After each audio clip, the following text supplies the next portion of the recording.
นี่ตัวไหนเนี่ยโยนนี่เอาใส่ยังไง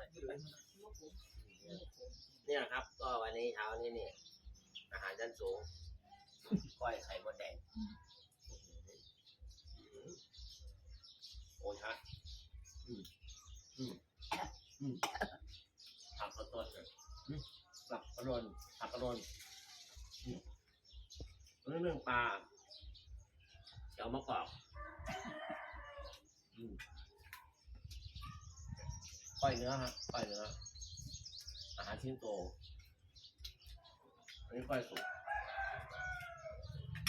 มันไม่ไหวปั้นไหวขนาดไม่ไหวขนาดน้ำปลาไม่เป็นน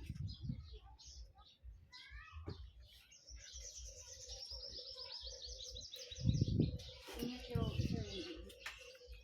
ยวไข่มดแดงนะมาสิเกียงพวกนี้แล้วพวกมันเนาะ